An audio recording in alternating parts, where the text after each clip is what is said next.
and we are back.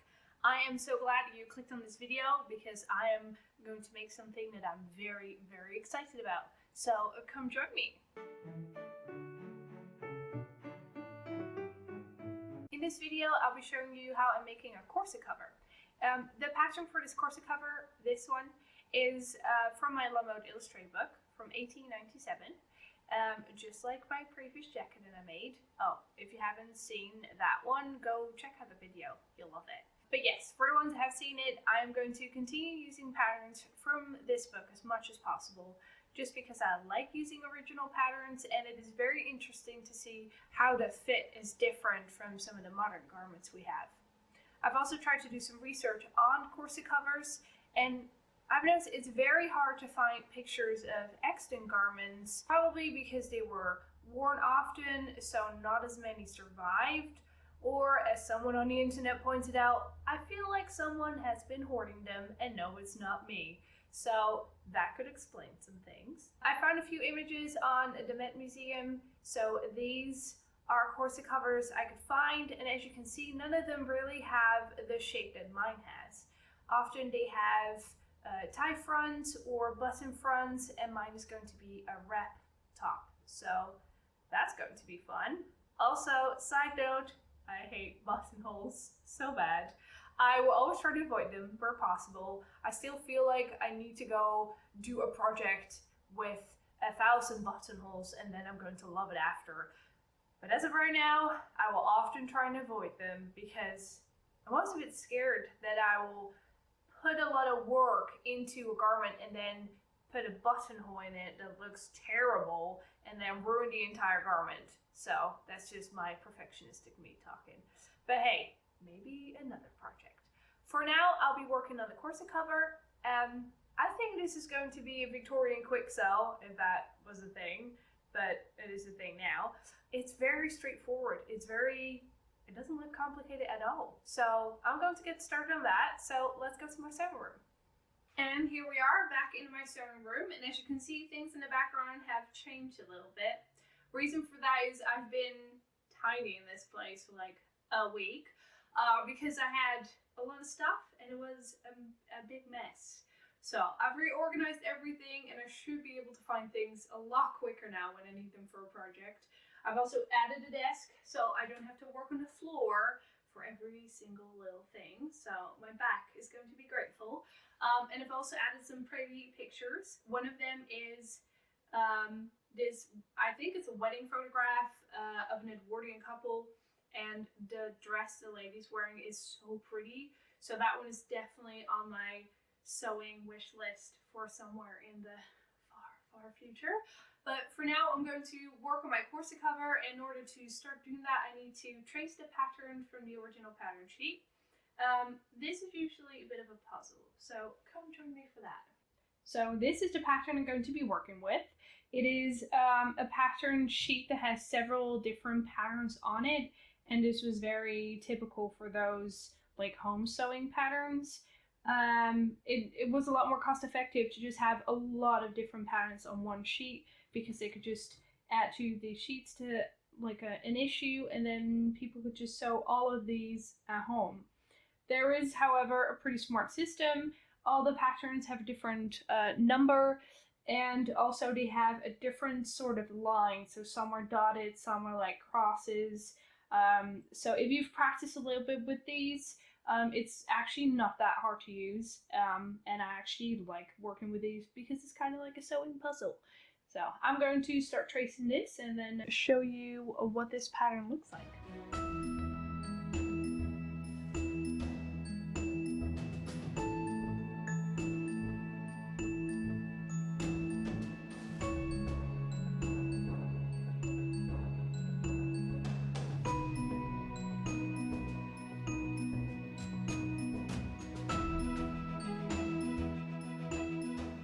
Okay, so now I have traced the pattern and cleaned it up a bit and made it slightly more visible for you guys. But as you can see, it has quite a weird shape. Wait, let me flip it around. So this is the pattern.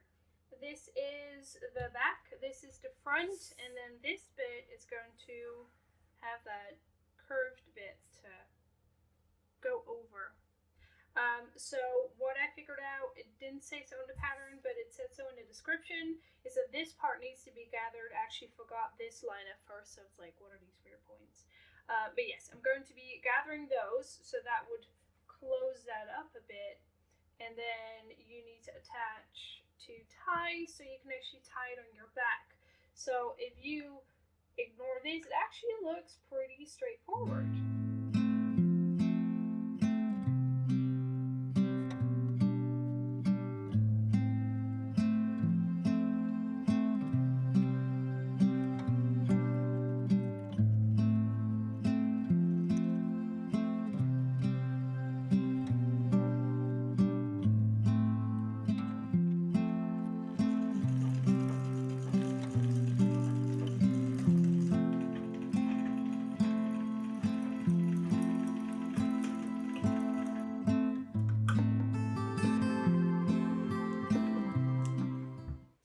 Okay, so a quick in between. I made a teeny tiny mistake with the pattern because, hey, they're in French and I forgot to translate a word because I figured I would just know what it meant.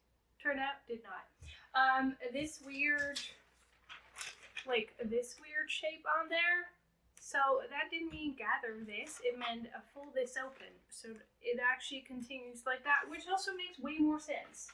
So I've already cut into my mock-up fabric and sewn the mock-up. So what I'm going to do now is do some historically accurate piecing into that so I can actually try it on properly. But yes, luckily I found out in time and not after I cut into my actual fabric and then had to do some piecing that was going to be very obvious. So yes, I make mistakes too. Everyone does, and this is how you learn. So let's get back to that. So my mock-up is already back in my corset, so we can actually do a quick fitting, see how this looks like, and if there's anything we need to change this time.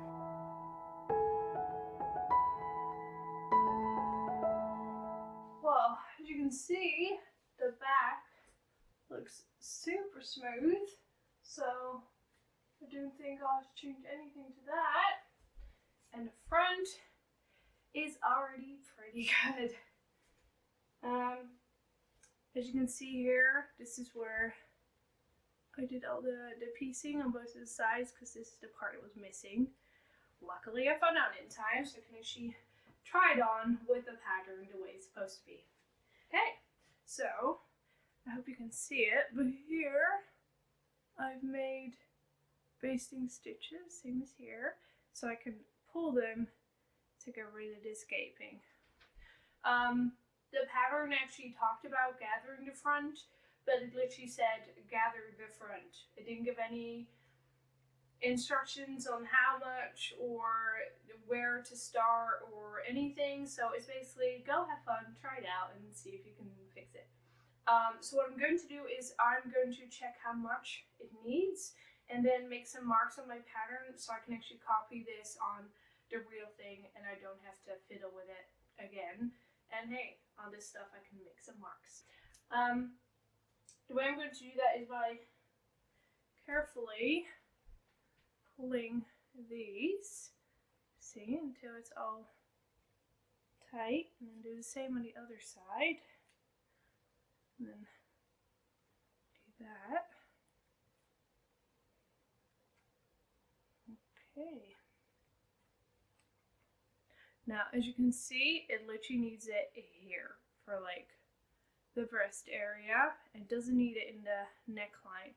So what I'm going to do is I'm going to make 2 notches on the pattern so I can see where I started in the mock-up. But yeah, it's like it follows the shape nicely. One other thing I'm going to change is the length. I kind of want it to be just slightly longer so it actually reaches in my waist, which is here, and the thingy stops here. So that's I think it's another 2 centimeters should do it. Because keep in mind, this already has the seams like on the bottom, so it's actually going to be this minus another centimeter, so it's actually going to be shorter than what you see here. So yes, I definitely want to add some length to that. So where's my marker? Oh, here. Got my trusted marker careful with this one because it's a fabric marker and I don't want any marks on my corset. So what I do is I'll do like a +2 on the side here, so I remember when I'm working on the pattern. And over here, let's see, it starts about here. Same on this side. So this is going to be copied onto the pattern as well. And then, see, it's only up until the part where I made that mistake. So now I'll have a determined amount of fabric that I need to gather. So it's going to make it a bit easier. And the one thing still have to check is the armhole. As you can see, like the back is fine, has free movement, but the front, like it's here. So with your armholes, you always have to make sure it doesn't go all the way over here, because it's going to hurt when you move around a lot, because it's going to cut into your armpit, which is not comfortable. I've done that with some costumes in bygone times. It hurts like a lot. I had like bruises here. So make sure it's super comfortable. Just move around and change it accordingly. So I'm going to, what I usually do is find a moving point in my arm and then make the dot there. Yeah, and then that should do the trick. So what I will do is use the dot that I've just drawn, and then when it's flat again, I'm going to adjust the armhole, making sure it goes over that. And that should fix it. Okay. Well, I am very happy with this. Like, the fit is so good. Like, usually when I buy patterns, the fit is not going to be this great. I have to alter a bunch of things, like the back is usually too long. But with this, the fact that it already fits so well just in one go, and it's a pattern that's over 100 years old, that's pretty amazing to me. But I am all ready with this. I'm going to transfer the changes to the pattern and get this pretty thing sewn up.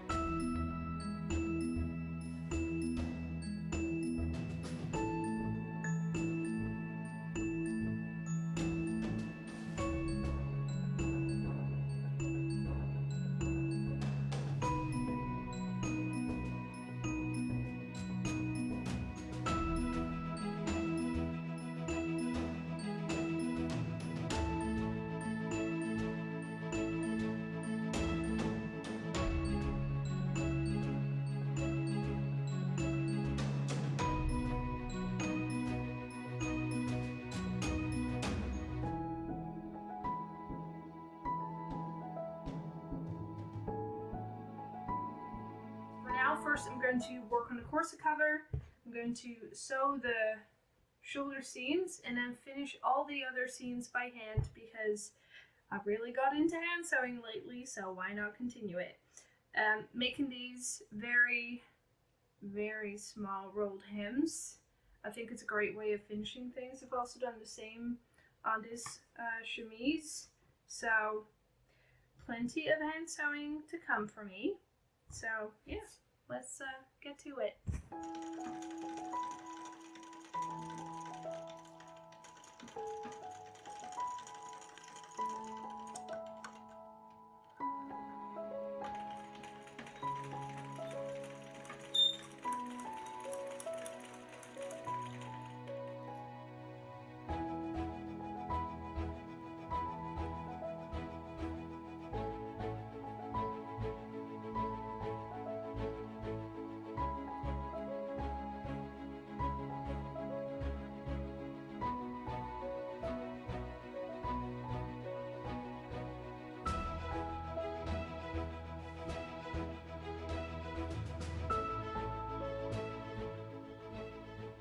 Here we are again.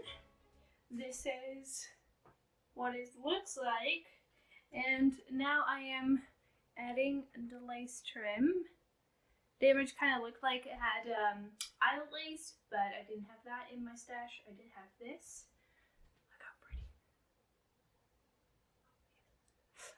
This was very, very stiff to begin with, very scratchy, so I washed it a few times and it's a lot softer now. Over here on the front, let me show you, can see the gathers. Made these teeny tiny stitches to make very small gathers here. And I'm going to pin the lace on here. I've used myself as a mannequin because I like seeing how it actually looks like on the body. I have my mannequin over there, but often it is just for decorational purposes, or if I have to do something on the back and I can't reach it. But yes, I very much like this. Luckily, it is enough. This is going to be all the way around. So it's going to look so cute. I'm happy. Very, very happy. There was a lot of hand sewing involved, but I am a big fan of hand sewing. I'm still learning how to do it. I have only found this thimble in one of my sewing boxes. I think it was either my mom's or one of my grandmother's. But it fits perfectly. I have about 5. Most of them are way too big, so they fall off my fingers, but this is a lifesaver when doing hand sewing. You'll see I keep, alternating between wearing it and not, and it's because I'm still getting used to the feeling of it. But yeah, thimble is definitely worth it if you want to do more hand sewing like me. So for now, I'm going to finish pinning this, start sewing it, and then next time you see me, this is going to be all done and finished, and I'm going to be so happy.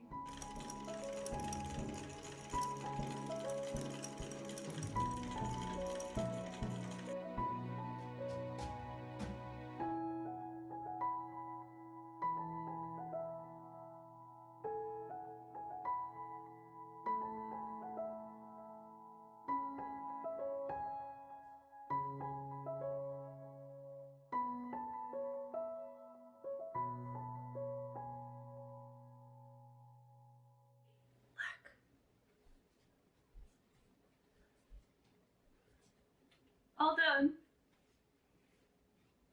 Look at this cute neckline. As you can see, the original image had lace here and on the bottom of it. Yeah, I did the thing.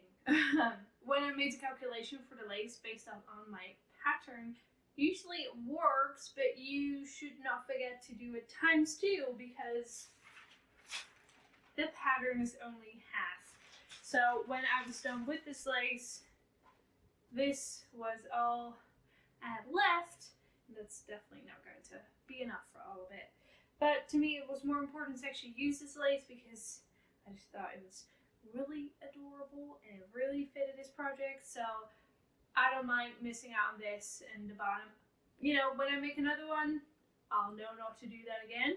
So I'm going to make some notes in my patterns to remember that. But for now, I am super happy with this. I want to make a gazillion of them because I think it's adorable. And, this would really also work for just modern dressing, I think. But yes, I'm so grateful that you all came on this journey again with me. I really hope you enjoyed it. If you do have any questions on what I've been doing, or if there's something not quite clear to you, or if you're just really looking forward to my next project, do comment down below. Don't forget to like and subscribe and hit that notification bell so you know when my next video is coming up. I'll be working on a petticoat to go with this, and that is going to be very exciting. So for now, thank you, and see you next time.